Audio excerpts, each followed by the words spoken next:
Well, I'm very grateful to Steve Edwards for being um, back with us today to carry on talking about wildlife and African related stories. And Steve was very involved in anti-poaching operations throughout his long career in national parks.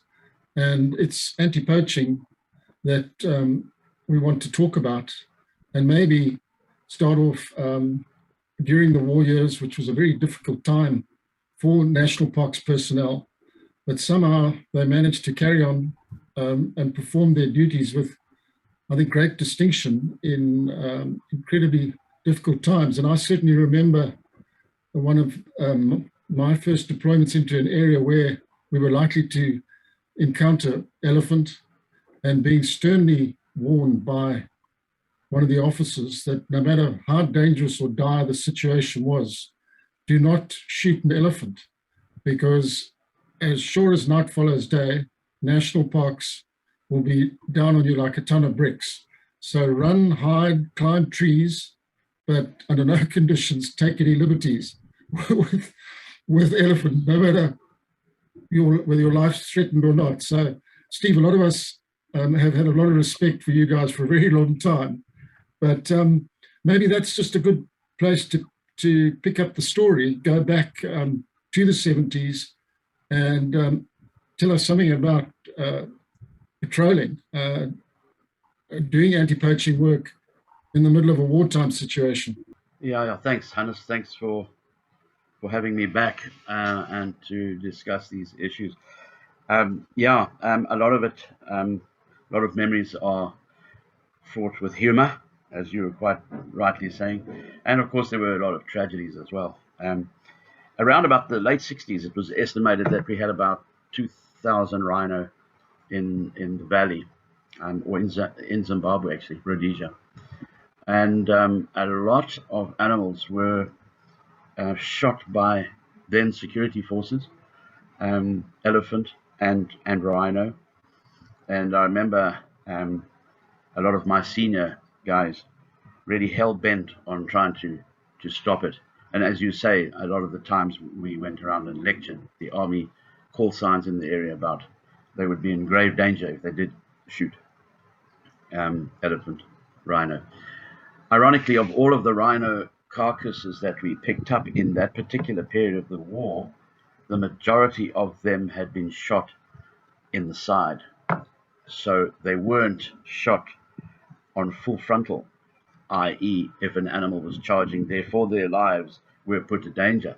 So we managed to prove in most cases that it was more of a machismo thing, where army guards just wanted to say they shot a rhino or elephant. One incident that I recall was on a patrol investigating an elephant carcass. We picked up that the tusks had been removed. This was during the war days. So we used to go on patrol in national parks wearing two caps, really. We were there as national parks wildlife custodians, but it was also, because it was the war, we had a military side to it as well, looking out for insurgents and so on. And this particular elephant that we came across had been shot and the tusks had been removed, and there were fairly fresh footprints around. And I remember we followed it all of that day and slept on the tracks, and followed it again the next day, and it took us to Chirundu, to the army camp, where we followed the tracks right to the boom, and there we were stopped and we were not allowed in. And that particular time the SAS guys were in that army camp. So we are stuck between a rock and a hard place here, you know. So anyway, they refused to let us in, and I said, look, I know for sure that somewhere in this camp are some elephant tusks. Eventually they called their officer commanding, who came out and wanted to know what the bloody zookeepers were demanding at the gate. And I told him, and he said, are you sure? And I said, I promise you, I personally followed these tracks for 2 days, and here they are. Those are the tracks there. So he said, leave it with me, and he went inside, and about 20 minutes, half an hour later, he came back with the 2 tusks. He said, there, that's what you're looking for. And then to back his guys, he said, they just brought it in because they were going to hand it in to you zookeepers anyway. you know. So there, while we've done our duty, we've handed it back to you. But we often wonder about those days, you know, army guys shooting animals. Steve, there was quite a sort of celebrated case with one of the Berries who shot an elephant, and it went to trial. And Oliver Coltman was the investigating officer. He was the arresting officer who gave evidence in the trial. And it was quite an interesting legal tussle that because the defendant was pleading self-defense, but Oliver Coltman had done his investigation very thoroughly, and he could prove in a court of criminal law that, and as you say, it was the tree and the entry wounds on the carcass that he could testify about, and he explained that it was beyond the bounds of probability that he was acting in self-defense, and the accused was duly convicted. But it was an exercise in very detailed and thorough investigative work, and a criminal justice system that still worked very efficiently in those days. Yeah, absolutely.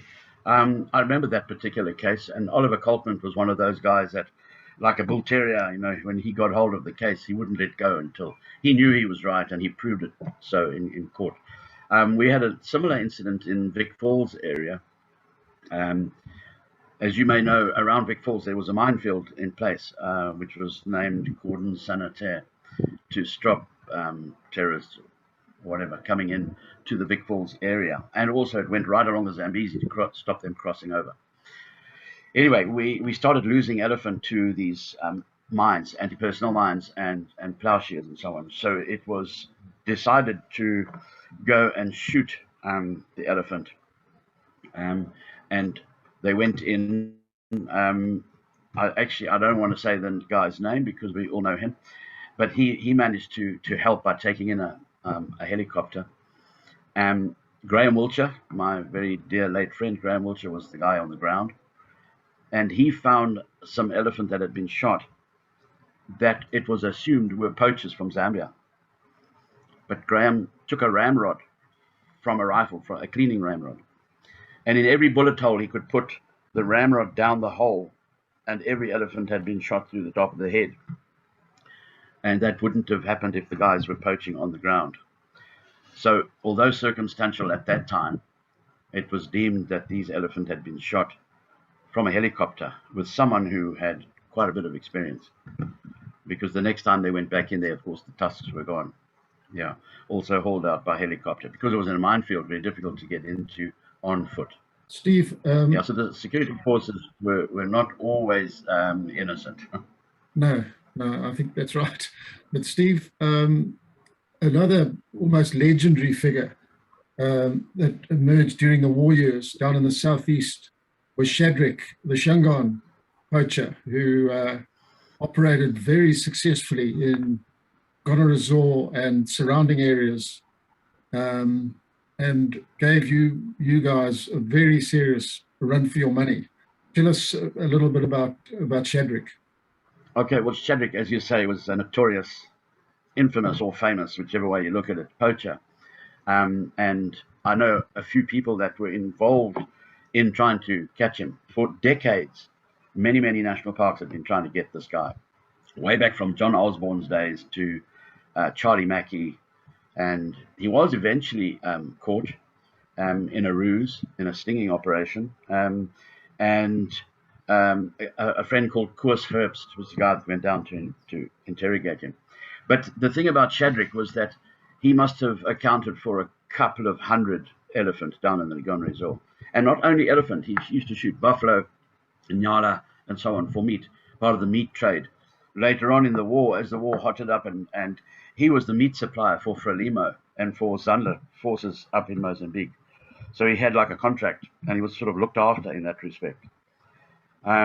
He started off, I do believe, in the old days with muzzle loaders, then progressed onto weapons given to him by Frelimo and Zandler, SKS's AK and so on. But his favorite weapon was a 375.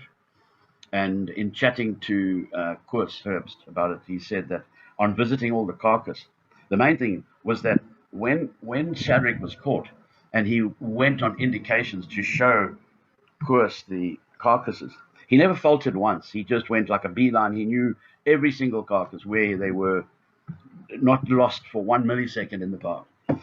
And every one of those elephants had been brain shot, bang center in the middle, and showed his expertise as an elephant hunter. There's some stories that the 375 that he had was given to him by a local white farmer in the neighborhood, on the condition that half of the ivory would go to that farmer. These are all sort of conjecture and theories, and it's never ever been proved, but it's certainly been recorded as such. Steve, he moved countries quite quickly too, didn't he? He moved between Mozambique, was then Rhodesia, and even down into South Africa. He was very mobile, and obviously very elusive. He had an incredible knack of disappearing. He operated in that what is known as Crook's Corner, as you rightly say, between Mozambique, South Africa, and Zimbabwe, Rhodesia. And there was a very famous poacher hunter in those days known as Vakenya. And rumor has it that he's one of Vakenya's offspring, which he hotly denied, although he seemed to know a hell of a lot about Vakenya. He had sorry, go ahead. Vakenya Barnard. Okay. He had an uncanny way of getting tusks out of a freshly shot elephant, and within hours he would be back into Mozambique with the freshly cut out tusks. And he said his method was he would cut the elephant's ear off, wrap it tightly around the tusk where it goes into the lip, wire it up tight, and then put a big fire under the head until he could shake out when the tusk was burning. Not the tusk, when the bone was burning, and he could pull out the tusk. So within hours he pulled tusks and he was gone across the border. So very, very difficult to apprehend. Steve, another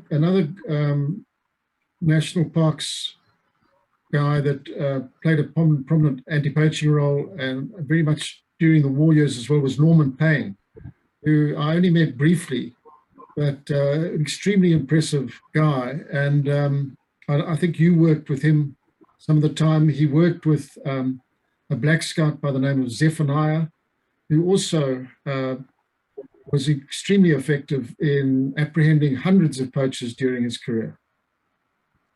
Yeah, absolutely.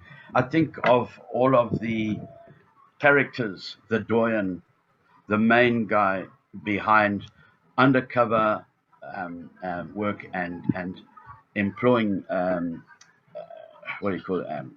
Guys giving information, informers, and so on. The old man Norman Payne Sr.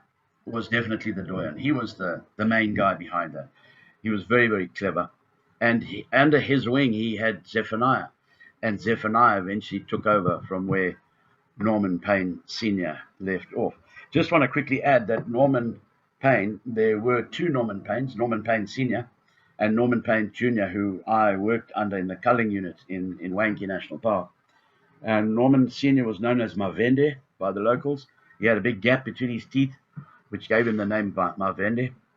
And in his honor, in the Zambezi Valley, soon after the dam on the right, as you're going towards Mana, there's a big rocky hill on the right on the escarpment, which is known as Mavende. And there's a plaque up there, a brass plaque that's been put up there to commemorate him. Then there's Norman Payne Jr., who was called Mabasa, because he always used to shout at the guys, "Don't you want your Mabasa? You know, you must get on with work." And then the third was Harry Hayden Payne. So there were three generations of Paynes in the department, actually. I never got to work under Norman Payne Sr., but I did hero worship him, and I was very lucky to have been taught a lot by Zephaniah.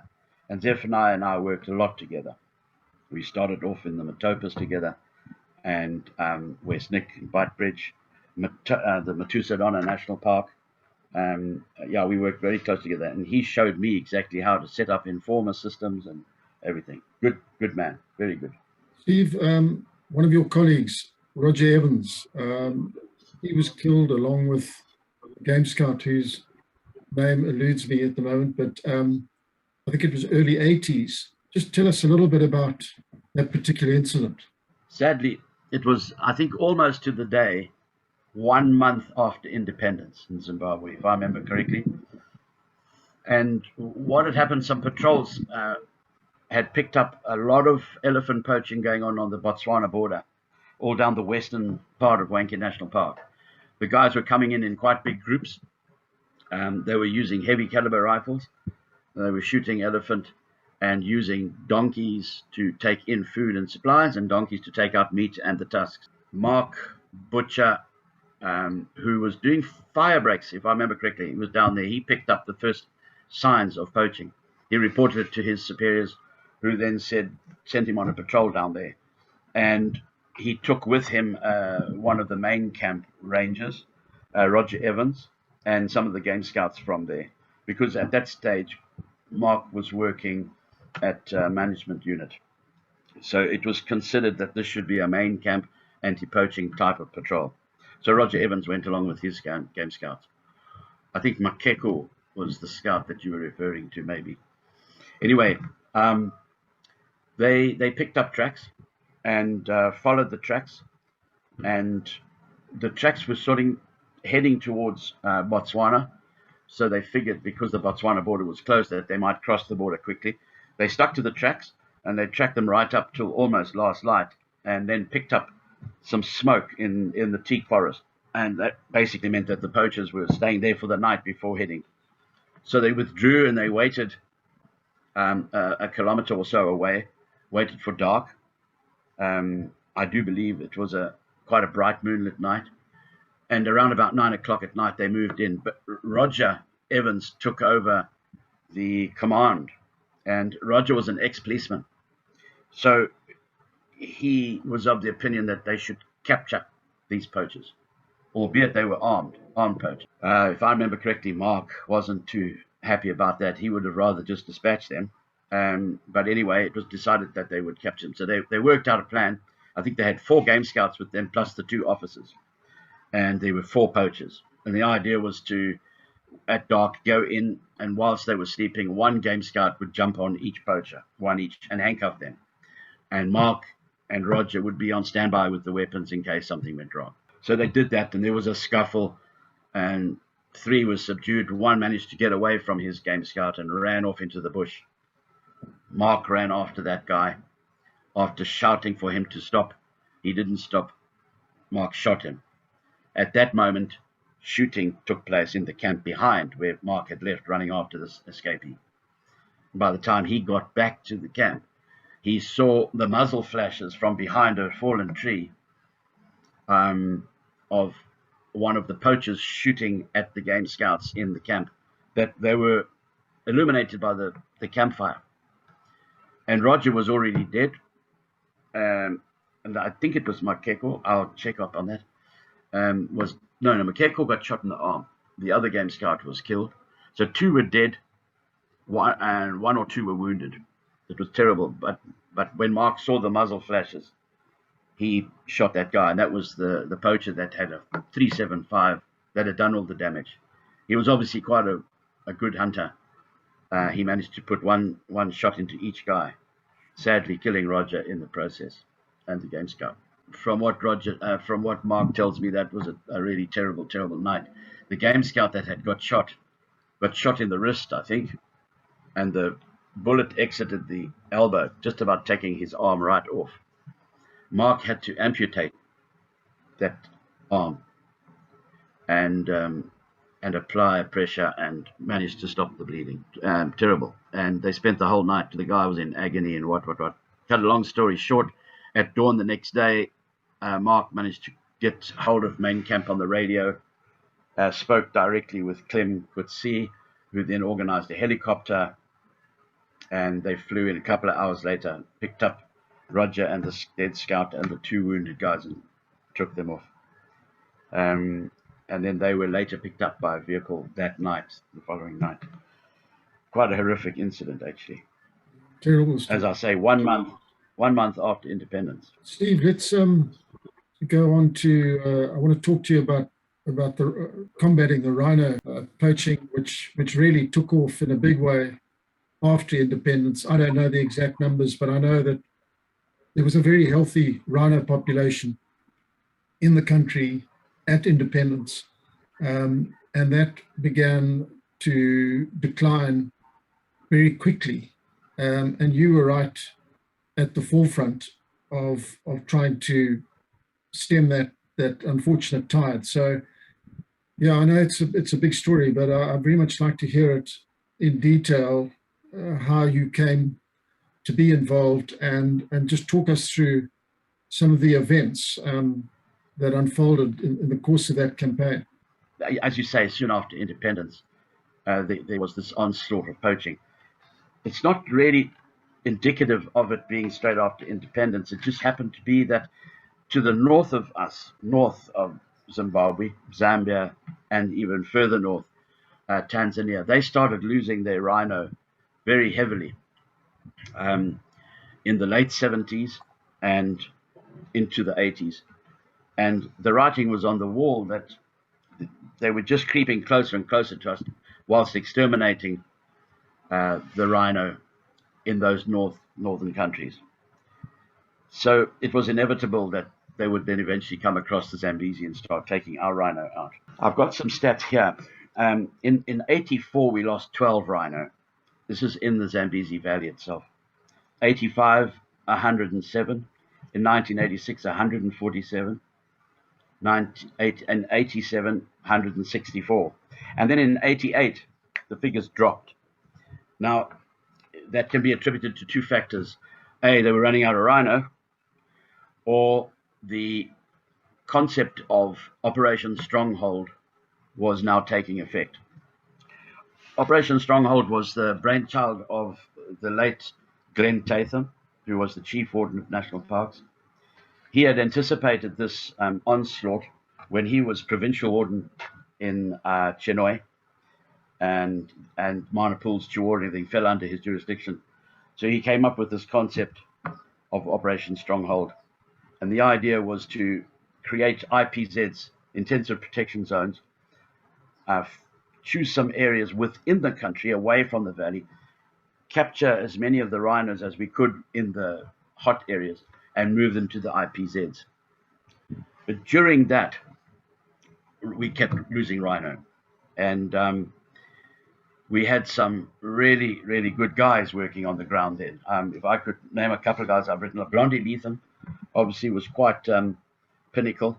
He had been a regular army in the RLI, and he came with a lot of military experience. And when he was moved down to the valley, he undertook to train the game scouts and teach them weaponry, fire and movement, all sorts of things, radio procedure, the lot.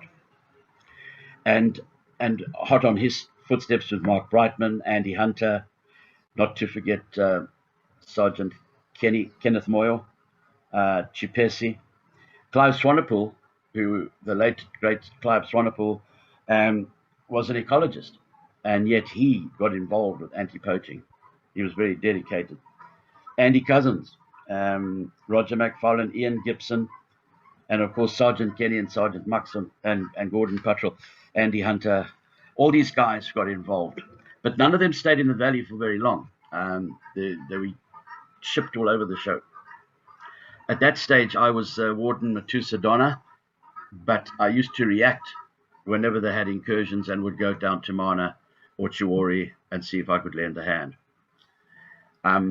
It was during that period that I said to Glenn that we seem to be losing the war. Every year we're losing more and more rhino, and it's time that we change the tactics. We needed to do something else. So with some assistance from some mates in the CID, mates in CIO, ballistic section, a guy called Charles Haley, we managed to acquire some equipment, night vision equipment, and binoculars and target indicators and a whole array of different stuff, which I don't need to go into detail about. And we started to use that. I had training in the army using night vision goggles, and so we used that to train a handful of guys into reacting wherever there were incidents. So we waited to hear when game scouts on the ground, boots on the ground, picked up shots or found freshly killed carcass or something. They'd report to us, and then we would go in. A team of us, 3 or 4 guys, would go in with the equipment and then withdraw all the game scouts, and then we would concentrate on that area and try and pick them up that way. A lot of the stuff was night work. We did OPs from copies, sometimes just climbing trees or any high ground, picking up the glow of the fires, and then we would do compass marches in, set a compass on the bearing and then march in. Sometimes it would take us all night to get to where the camps were, and then we would wait and take out the poachers at dawn. That was the sort of modus operandi at that stage. We honed it a little bit more further down the line. Steve, talk about that incident where you went undercover to gather information, setting up a sting operation. I did quite a few of those. I don't know which one particular you mean. You mean the guys that had bought some rhino horn into Harare to sell? I think that's the one, yes. Okay. In fact, Glenn Tatham eventually called that Operation Uncle. And that's very simply because a fellow came into my office. He was a jeweler from Harare. And he came to me and he said, "What do I do? I've been approached by 2 men wanting to sell me rhino horn." So I said, "When did this happen?" He said, "Today, this morning." And they're going to be coming back later on with an answer. He had said he wanted to go and ask his uncle if his uncle wanted some. So he came to our office in head office.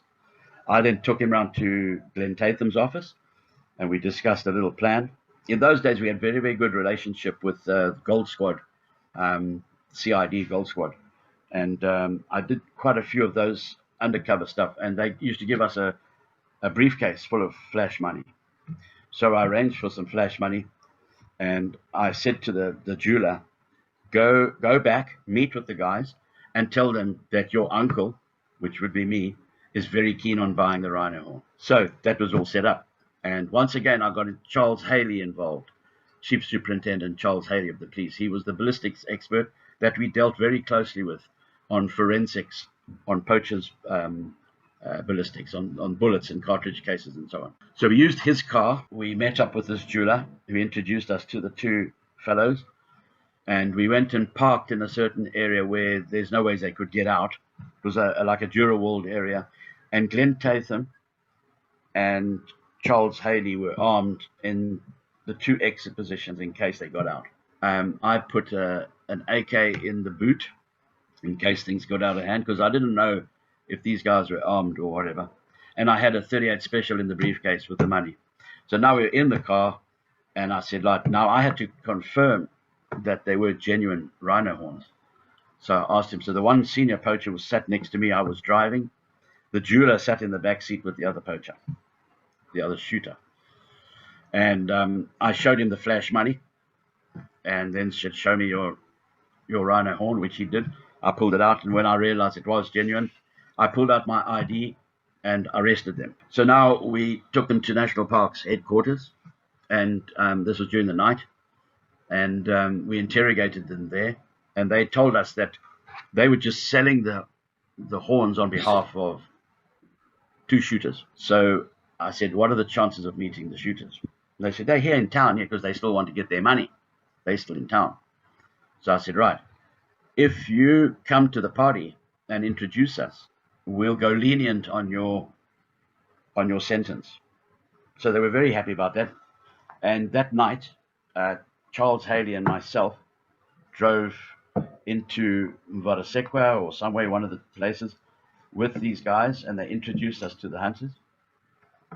And what I was trying to establish was where the rhino had come from. So the horns that were for sale, I think there were 4, so from 2 rhino. And they said, "Where we hunt, there's lots of rhino. How many do you want?" So we said, "Hey, we got a lot of money, blah, blah, blah. Where do you guys live and where the rhino?" And they said, "Oh, they're in the Vuti area, near Makuti." So we decided to go there while it was hot that very night. So the 2 guys that played their part very well, the middlemen, they went to the cells, and then we took the 2 shooters with us and we drove to Vuti. Went to their place, dropped them off, and said, we'll go and sleep at Makuti Hotel for now, which we did. Then we met them up again the next morning, and they basically told us exactly where the rhino were. There were still 4 or 5 or 6 rhino. They were in a valley which nobody in national parks, no game scouts, nobody knew they existed, in a valley that goes down to Lake Kariba. It's called the Tsororo River. And so that was fantastic for us. We now knew that we had another resident herd of rhino, which we need to extricate and put into the IPZ. I also now needed to go and check the carcasses and see if we could find the cartridge, the bullets and the cartridge cases to tie the whole thing up. At this stage, I called Glenn from Makuti and said, could he send me a trustworthy game scout? And I had been working with a guy called Maxon Siabula, a fantastic guy. He was my sergeant at Tashinga, Matuzarana. So Glenn arranged and fetched him, picked him up by plane and brought him to Makuti. Then I introduced him to the poachers to say, this is my uncle's tracker. He wants to see that you have got more rhino. He wants to see, he knows rhino, blah, blah, blah, blah. They said, oh, happy days, we'll take it. The idea was for Maxim to go and see the location where the carcasses were and to see if there were tracks of other rhino and if he could pick up any cartridge cases. So Maxim went down there. He came back with the report that there were more rhino. I think he found 4 carcasses, but we had only got the horns of 2. So they had sold or got rid of some horn before. At this juncture, whilst I had moved in and stayed with them in the kraal in their village in Vuti, because Charles Haley was called back to police headquarters for another scene. So it was just basically me, Sergeant Maxon, and the poachers. While sitting on the fire eating some suds and goat or whatever, they happened to mention that they had shot and wounded other rhino and that there was something wrong with the rifle. So I devised a plan on the spot and just said, well, I also know weapons very well. Why don't you show me the weapon and I can see if I can fix it? And I said, it sounds to me like the mainspring's too weak, just some bull dust like that. So they planned the next day and brought the rifle in. So now for the first time, we had the rhino horn, we had the carcasses, we had the middlemen, and I've got the shooters and the rifle. We had the whole lot. So now I wanted to arrange a sting so we could all be captured. We drove up and I said to the guys, my uncle wants to fly in from South Africa with more money because he wants more rhino. Are you guys happy to meet him? Yeah, we am. Because every time I kept flashing this money, their eyes came out on stalks and they just, all caution goes to the wind when that happens. So we arranged a place where we would put the rhino horn and the rifle and the poachers and the whole lot. And then I'd arranged for Glenn, Charles Haley, the member in charge, a bloke called Mlalazi from Makuti police station, and the warden in charge at Marangora. His name was Stevens Vinangoza. They were the sting group, and I was the one that was to be arrested with the poachers. So we drove up, and depending on which way I parked the car, meant that all the evidence was here, or all the evidence was not, depending on which way I parked the car, for the sting group who were in ambush at the spot, pre-selected spot. So everything was there, and when we got out the vehicle, he loaded the rifle. And I was a bit worried about that, knowing that our mates were close by. So I unloaded. I said, I'm very uneasy about doing it. I unloaded it and I put it against a tree, and we got the horns out, and I got a scale, and I weighed and I said, oh goodness me, this is too much. I'm going to need more money. Let me go and see my uncle at Makuti Hotel. And so that was a sign now for the guys to arrest them. So I drove off. As soon as I did that, the poacher got the weapon, loaded it again, picked up all his stuff and started heading away into the bush. And he walked straight onto Charles Haley. And Charles saw him, and then he saw Charles, and he picked up his rifle to take a pot shot at Charles. And Charles double tapped him, and all hell broke loose. These poachers were running. There were 3 of them at that stage. They'd brought an extra one along. Anyway, I was called back on the radio, arrested. Oh, no, I beg your pardon. Glenn and them had taken them to the police station, and I had remained hidden. Then I was called to the police station, and then I gave the story up and everything. Right up until that time, those poachers, when I walked in to the police station, they all said to the police, grab him, he's the guy, he's the poacher. Anyway, so we were at that stage heroes, the big local heroes, that we had managed to get the whole gang, rifles, ammunition, rhino horn, carcasses, the lot. But then the tables turned. And the guy who was shot happened to be related to a highly placed political person. And we were then picked up and charged with murder and thrown inside. But they didn't, it wasn't like that. And eventually they had to withdraw charges and we were released. Long story, sorry. The whole legal thing went on for quite a long time, didn't it? Yes, yeah. So we were under a murder charge for 6 months, 6 or 9 months, I think it was. We were in jail only for 3 days, and we were released on bail. Magnanimously, the farming community around Chinoy came to our rescue, and our bail was $30,000 each, and the community around Chinoy paid for us, got us out of jail. Very grateful to them. And then we had to hand in our passports, and we had to report to a police station every day and sign a book. That went on for about 9 months, I think it was. Then eventually, our lawyer basically said, enough is enough. You haven't got the evidence. Produce the evidence or drop the charges. And they were forced to drop the charges. So you never actually went to trial? No. We attended court. We went to court many times, very often, but then we kept getting remanded because they didn't have any evidence. And I mean, the beak even said, what's going on? Where's the docket? Where's your evidence? What? Steve, the same thing happened to Clem Coetzee, didn't it? He was arrested on trumped-up charges down in the Lowveld. If I remember correctly, he was accused of smuggling elephant out the country or something ridiculous. Yeah. There was a guy called Willis Makombe who eventually became the director of national parks. From that moment on, we had nothing but trouble in the department. When I say we, I mean all the senior white officers. It was like he had a mandate, a mission to have us kicked out or resign or whatever. And Gordon Puttrell, I think, was the warden down at Mabalawut at the time. Rowan Martin was either acting or he was deputy director. Clem Coetzee, I think, had done the actual capture. And I do not know the exact circumstances, so forgive me. You probably need to interview Gordon Puttrell. And so they were all suspended and charged with trying to steal money from the government by exporting elephant without permission, without permits. And it was just a load of rubbish. But those incidents happen all the time. Hey, remember, I was thrown in jail at Victoria Falls for so-called possession of arms of war. It's all rubbish. It's just all rubbish. It's just harassment. Get us to resign. That incident of Op Uncle, when we finally had the charges dropped, I went straight back to the valley, and 1 week later accounted for another 4 poachers, just to say, up your kilt. Steve, how are things now at this point in time in Matusadona and in the Zambezi Valley in general?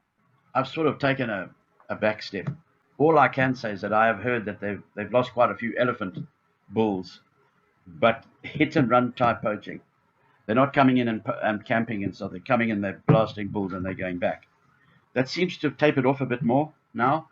And I can talk with confidence about the Matusadona. The Matusadona, we lost all of our rhino, right down to the last animal. And now there's been an MOU between Africa Parks and National Parks Department. authority. And that is working exceptionally well. It's a 50-50 process between Africa Parks, and they're running Matusadona together very well.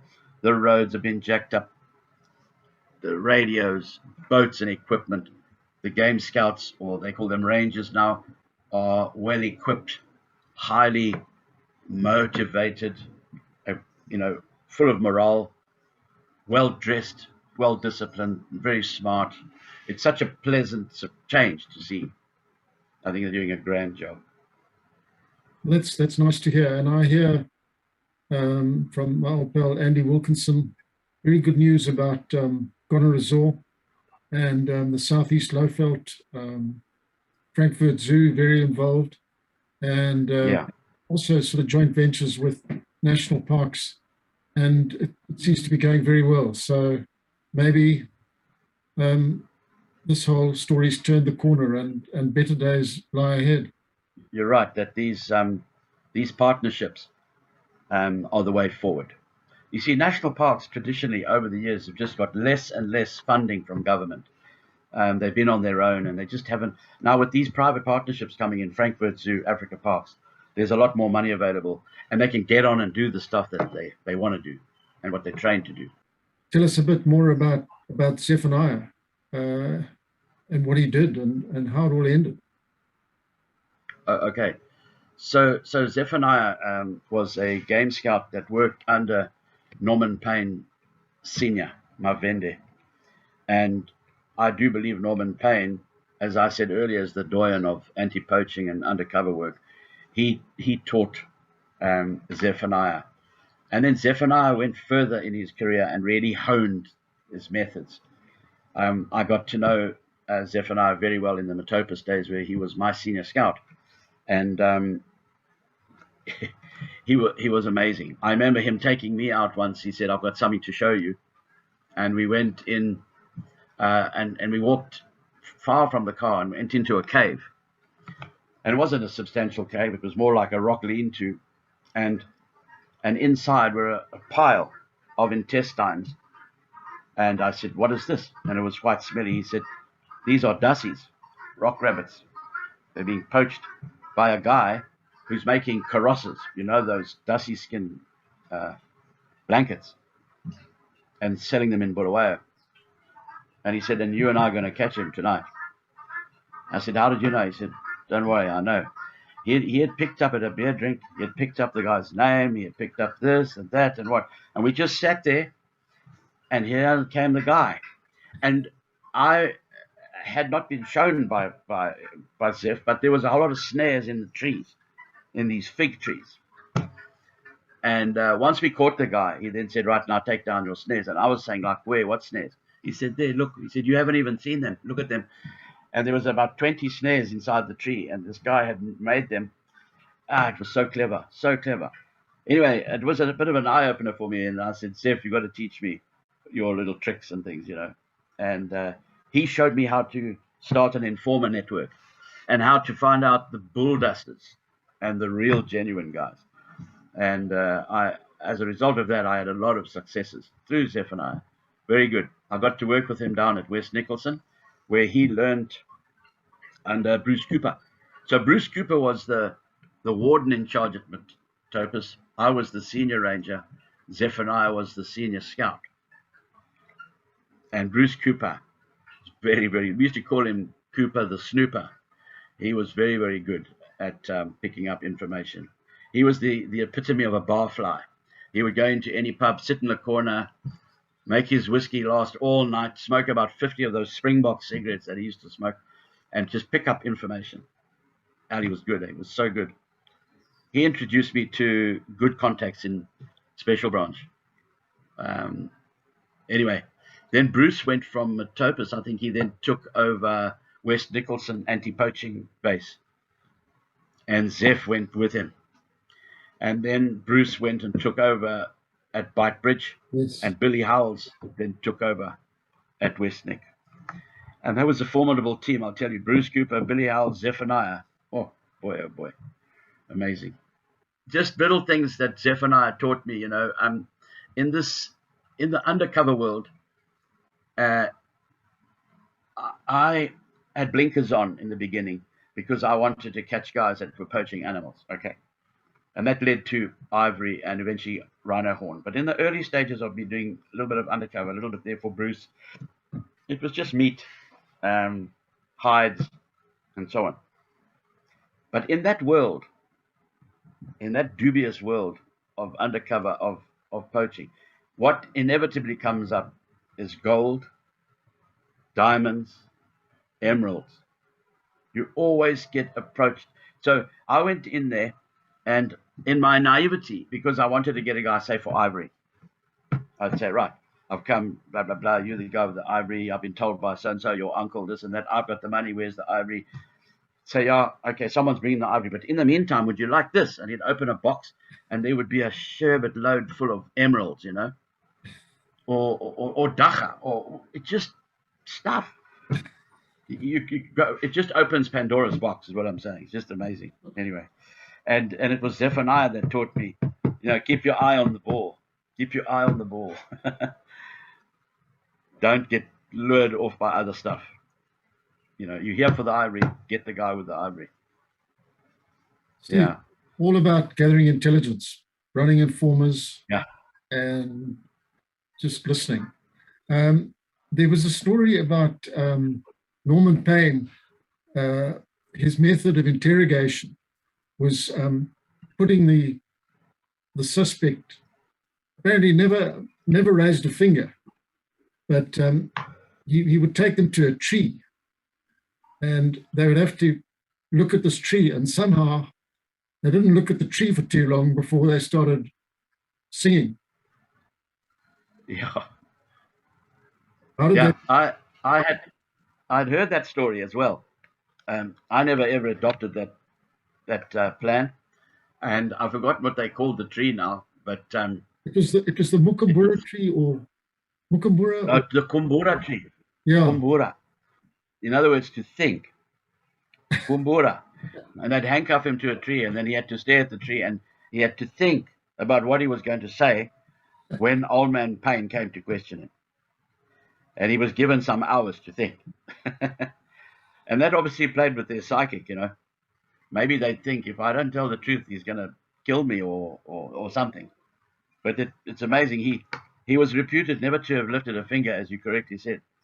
Never beat anybody, never tortured anybody, just used brain power. Yeah. I remember, do you know these, I don't know what they call them now. It's a taser. It's like a little box of cigarettes. You press a button, it's got two prongs and a blue spark, and it makes a hell of a cracking noise. You know what I'm talking about? Yeah. I think they call them tasers. So I bought one for Wendy to have in the car in case somebody gave her any jib. Because all you got to do is freeze the button, and it makes a big blue spark and a loud noise. People just run. So one of the methods that I used was playing on the brain as well. I would catch some poachers, and I would show them the taser and spark it. Bright blue flame, very noisy. And the game scouts would say, hey, don't let him touch you with that. If he touches you with that, you're a goner. Then I would grab one guy out of, say, 3 or 4, and I'd walk him behind a termite mound so that others couldn't see him. And then I'd make him scream. Just scream. And he'd say, what? I just said, just scream the loudest noise you can make in your life. And then I would press the button, but I wouldn't touch him. I wouldn't even be near him. I'd just go, and then he would scream and scream and scream. And I'd say, right, that's all, thank you. And I'd take him back. And I'd grab the next guy, and he would start talking before we even got to the termite mound. He would start telling me everything. Yeah. But Steve, some of these poachers, one can't help but have some respect for them because they were tough guys and they were damn good at what they were doing. All right, it wasn't in the interests of wildlife, but there was some remarkable guys in amongst those poaching teams. Yeah, absolutely. Going back to Shadrach, Koos Herbst, who was ex-BSAP, I think he'd been a policeman for 10, 15 years, then he transferred to national parks. And then he also took over West Nicholson, by the way, after Billy Howells. So it's Bruce Cooper, Billy Howells, then anyway, he had said after he had interviewed Shadrach, he said an immense respect for Shadrach, that he was a real bushman. He was a bloody good tracker. He knew wildlife and so on. And he recommended that national parks employ him immediately because he would make a good tracker and a good hunter and so on. And parks refused. They just wanted to prosecute him. And turning the clock back, Ted Davidson opening Wankie National Park, some of the poachers that gave him the most headaches were those bushmen, the Masili, down in the west and the southwest of the park. They ran circles around his anti-poaching team. And when he caught them, he employed them, gave them a better life, gave them meat and salt and what, and a house. And they became some of our best trackers and our best tracker teachers. There was a very famous guy who I had the fortune of working with, and his name was Japan. And I'm sure you've heard of him. He is world famous tracker. He was of Bushman descent, a Masili. When you looked at him, you could just see straight away that he was. He was responsible for finding the bodies of those 2 Canadian girls that were shot by the Zambians in 1972, 73, down in the gorge. He went and got them. Great guy. And they are trackers and they are trackers. And that guy was incredible because he also had a sixth sense. He could read what was going on. I mean, many a time I'd shot elephant and buffalo with him. I went out with Graham Wiltshire and myself and Sergeant Maxon and Japan. And there were these crop raiding elephant bulls that were wreaking havoc. And they kept hiding in the forest, the fuller forest, which was very, very thick at that time of the year. And because they had been coming in raiding crops, maize and watermelon, so it was just after the rainy season. So the bush was still very, very thick. And Maxon, being a very good tracker, would be running on the spoor. And I remember a big rock coming past, or a mud clog or something, coming past my head and hitting Maxon on the back of the head. And it was Japan, the old wizened tracker, bushman. And he put his hand up like that. And Maxon said, "What?" He said, "Keep quiet and stop running. This elephant will kill you." And he hadn't finished saying that, and the 2 bulls charged out of the bush at us. And they had been sitting right there, standing right there. And it was Japan that picked it up. He had this incredible sense. Intuition. And there they came. I remember Graham Wiltshire shot one, I shot one, and they fell down, their tusks between our legs. That's how close they were. They were right there, and Maxon was about to run right up his backside, Yeah, those old bushman trackers were amazing. As you say, a lot of poachers were very good at what they did. Very, very good. Yeah, wherever possible, it's better to employ them rather than put them in jail. Well, Steve, thanks for your time, and thanks for all the good work you've done for wildlife over many, many years. And may you continue your sterling endeavors.